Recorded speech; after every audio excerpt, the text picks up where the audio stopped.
नमस्कार, हिस्ट्री में आप सभी का हार्दिक स्वागत है।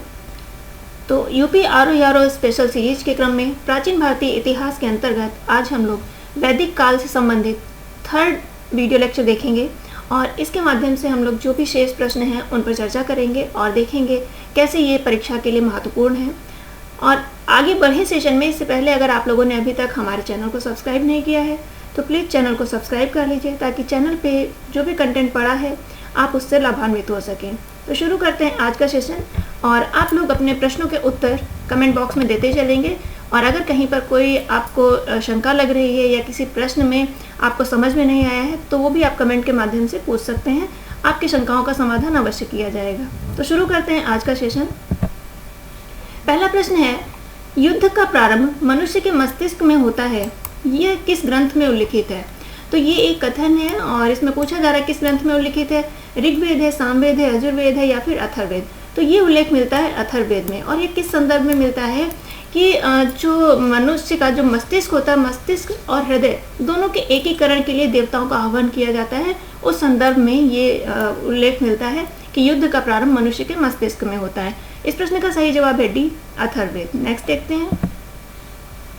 ऋग्वेद में धनाढ्य व्यक्ति के लिए किस शब्द का प्रयोग किया गया है? धनाढ्य यानी कि जो धनी व्यक्ति है उसके लिए क्या प्रयोग किया गया? गोप है, गोपति है, गोमत है या फिर गविष्ठी है। तो क्या इसके लिए प्रयोग किया गया? तो इसके लिए प्रयोग किया गया है गोमत। अब जो ये चारों शब्द हैं, ये चारों ही शब्द काफ़ी महत्वपूर्ण हैं और पूछे जाते हैं समय समय पर। जैसे कि हम लोगों ने गविष्ठी की चर्चा की थी। तो गविष्ठी क्या है? गविष्ठी है गायों के लिए होने वाला संघर्ष। तो ये अक्सर ये भी पूछा जाता है गविष्ठी। तो गविष्ठी हो गया। गोमत आपसे यहाँ पे पूछा ही जा रहा है, धनाढ्य व्यक्ति के लिए प्रयोग किया गया। गोपति, गोपति प्रयोग किया जाता है जब कोई बहुत ज़्यादा गायों का जो स्वामी होता है उसके लिए प्रयोग किया जाता है गोपति। तो ये शब्द भी आपके लिए महत्वपूर्ण है। जहाँ तक इस प्रश्न में पूछा गया धनाढ्य, तो इसका उत्तर है गोमत। नेक्स्ट देखते हैं। 16 संस्कारों में उपनयन संस्कार किस क्रम में है? जो 16 संस्कार हैं अक्सर बच्चे इनको पढ़ने में, इनको याद करने में कंफ्यूज होते हैं। तो इनको 16 हैं तो 4-4 के ग्रुप में आप लोग इनको बांट लें, आसानी से याद हो जाएगा 4-4 का सेट। तो इसमें ये पूछा जा रहा है कि उपनयन संस्कार जो है ये किस क्रम में है। तो आप देखते हैं जो पहला संस्कार है कौन सा है? गर्भाधान है। तो पहला गर्भाधान है, फिर पुंसवन है, फिर सीमांतोन्नयन है, फिर जातकर्म।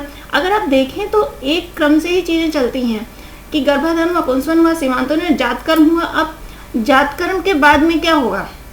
नामकरण होगा। तो जैसे जैसे क्रम चलते रहते हैं उसी तरह से आपको इसमें आगे बढ़ना है और 4-4 का आप सेट बना लीजिए। जैसे पहला बना लीजिए गर्भाधान, पुंसवन, सीमांतोन्नयन और जातकर्म, ये 4 का एक हो गया। उसके बाद नामकरण, निष्क्रमण। नामकरण जब हो जाएगा, जब नामकरण हो जाएगा, किसी को नाम से बुलाने लगेंगे, तब अगर वो बाहर जाएगा तो प्रॉब्लम नहीं होगी ना कि उसको नाम से बुला सकते हैं कि कहीं इधर उधर हो जाए, भटकेगा नहीं। ठीक है। तो उसके नामकरण के बाद निष्क्रमण हो गया। निष्क्रमण के बाद में आपका अन्नप्राशन हुआ, जिसमें कि कुछ अन्न खिला करके तब से बच्चा अन्न खाने लगता है, अन्नप्राशन हो गया। और अन्नप्राशन के बाद चूड़ाकरण होता है। तो ये जो 4 पहले हो गए, 4 ये 8 हो गए। और ऐसे ही आगे को जो याद करने हैं, कर्णवेधन, विद्यारंभ, उपनयन और वेदारंभ। फिर केशांत, समावर्तन, विवाह और अंत्येष्टि। तो अब इस क्रम में पूछा जा रहा है कि आपका उपनयन कहाँ पे है। तो उपनयन जो संस्कार होता है ये होता है 11वें क्रम पे। तो ये 11वां संस्कार है। जो 16वां है वो है अंत्येष्टि। तो आपको संस्कार कितने याद रखने हैं? बहुत ज़्यादा याद ही नहीं रखने हैं। अगर आप बीच के जो ये 8 संस्कार हैं उनको आप याद रखते हैं, प्रारंभिक जो 4 हैं वो बहुत आसानी से याद हो जाते हैं। गर्भाधान, पुंसवन, सीमांतोन्नयन और जातकर्म, ये 4 बहुत आसानी से याद हो जाते हैं। और उसके बाद में वेदारंभ, केशांत, समावर्तन और विवाह, ये 4। भाई वेद, जब बच्चा वेद पढ़ने जाता है तो वेदारंभ होगा, वेद पढ़ेगा। उसके बाद में केशांत होगा, केशांत का समावर्तन, जब उसकी शिक्षा दीक्षा पूरी हो जाएगी तब समावर्तन संस्कार होगा। समावर्तन संस्कार के बाद वो गृहस्थ जीवन में प्रवेश करेगा, यानी उसका विवाह होगा। और अंतिम संस्कार होता है अंत्येष्टि। बहुत मुश्किल नहीं, अगर आप 4-5 बार इसको पढ़ के देख लेंगे तो ये सारे एक सीक्वेंस में आपको याद हो जाएंगे। परीक्षा में जब भी करें तो आप लिख के जरूर देख लें एक बार इसको, क्योंकि ऐसे ओरल बोलने से हो सकता है कभी कोई कन्फ्यूजन हो जाए, इसलिए एक बार लिख के देख लीजिएगा। उसके बाद ही परीक्षा में किस क्रम पे है, अगर इस तरह से क्रम में आए तो जरूर एक बार लिख करके तब आप मिलान करें, आपके उत्तर के सही होने की संभावना बढ़ जाएगी। नेक्स्ट है संस्कारों से संबंधित ही प्रश्न है। निम्नलिखित संस्कारों का सही क्रम लिखिए। अब इसमें 4 संस्कार दिए गए हैं, उनका आपको सही क्रम बताना है। तो सबसे पहले आपको मालूम है पहला संस्कार कौन सा है, गर्भाधान संस्कार है, तो सबसे पहले हो जाएगा ए।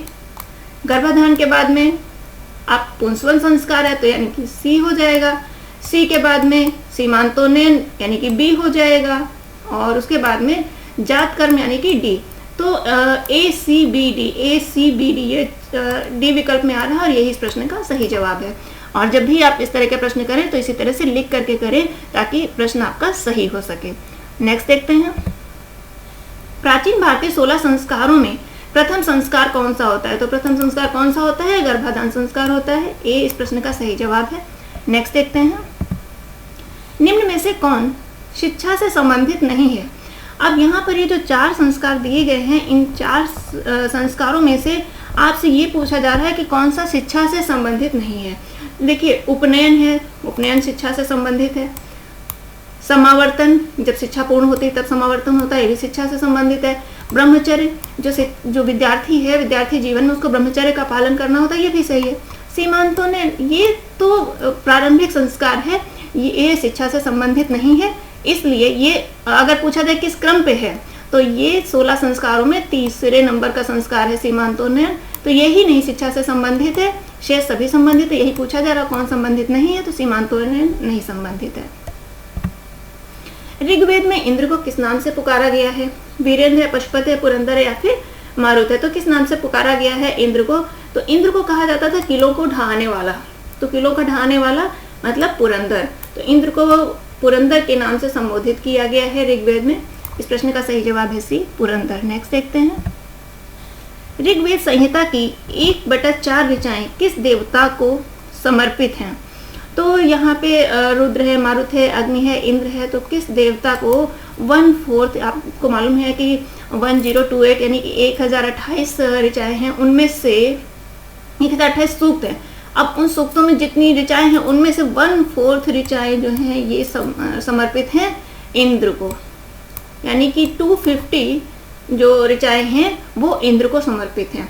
ये भी पूछा जाता है, नंबर्स में भी पूछा जाता है कि कितनी ऋचाएं समर्पित हैं, कितने मंत्र समर्पित हैं इंद्र को, तो 250 समर्पित हैं। और इंद्र के बाद जो सेकंड नंबर पे है वो है अग्नि, अग्नि को 200 मंत्र समर्पित हैं। तो सबसे ज्यादा मंत्र किसको समर्पित हैं, इंद्र को समर्पित है। इस प्रश्न का सही जवाब है डी।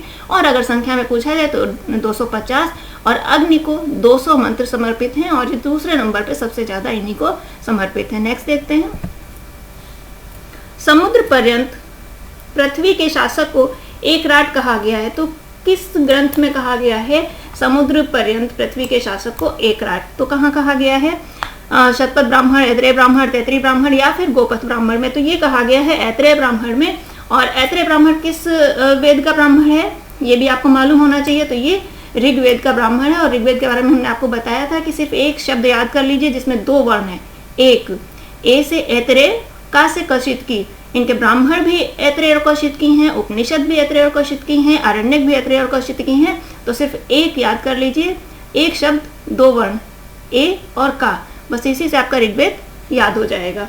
तो इस प्रश्न का सही जवाब है ऐतरेय ब्राह्मण, बी इस प्रश्न का सही जवाब है। नेक्स्ट देखते हैं, निम्न में से किस वैदिक देवता का नाम बोगस कोई अभिलेख में नहीं मिला है। तो यहाँ पे क्या बताना है, जिनका नाम नहीं मिला है बोगस कोई अभिलेख में, इंद्र है, मित्र है, वरुण है, अग्नि है। तो किसका नाम नहीं मिला है, आपको मालूम होना चाहिए कि कौन कौन से देवताओं का नाम मिला है। 4 देवताओं का नाम मिला है इसमें, इंद्र, मित्र, वरुण और नासत्य। तो यहाँ पर नासत्य का नाम नहीं दिया है, अग्नि का दिया हुआ है, तो अग्नि का नाम इसमें नहीं है। और यही इस प्रश्न का सही जवाब है, क्योंकि यहाँ पे क्या पूछा जा रहा है, जिसका नाम नहीं है। और जिन 4 देवताओं का उल्लेख है वो है इंद्र, मित्र, वरुण और नासत्य।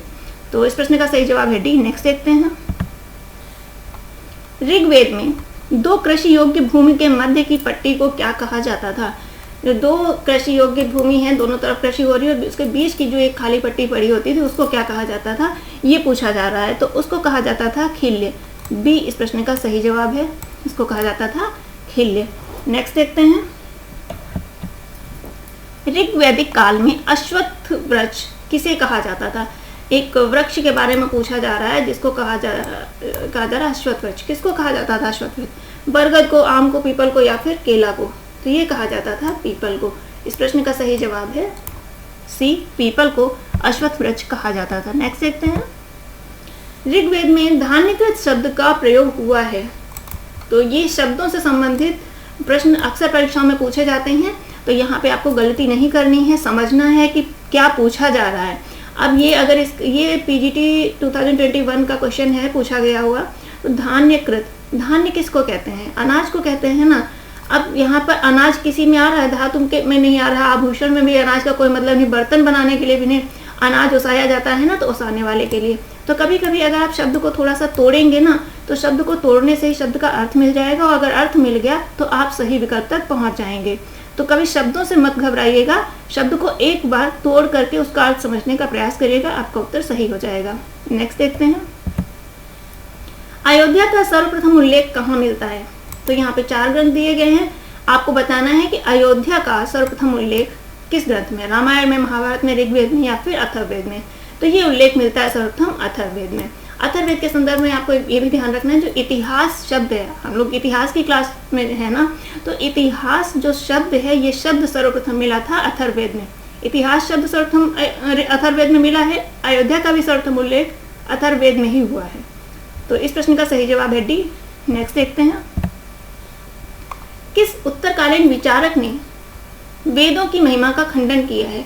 कौन सा ऐसा इन चारों में से विचारक है जिसने कि वेदों की महिमा का खंडन किया है? कात्यायन है, पाणिनि है, कौत्स है या फिर बौधायन?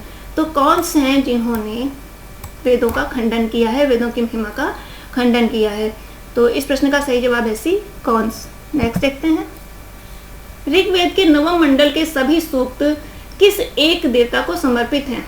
जो नवम मंडल है ऋग्वेद का, उसके सभी सूक्त किसी एक देवता को ही समर्पित हैं, और वह देवता कौन है? वो है सोम।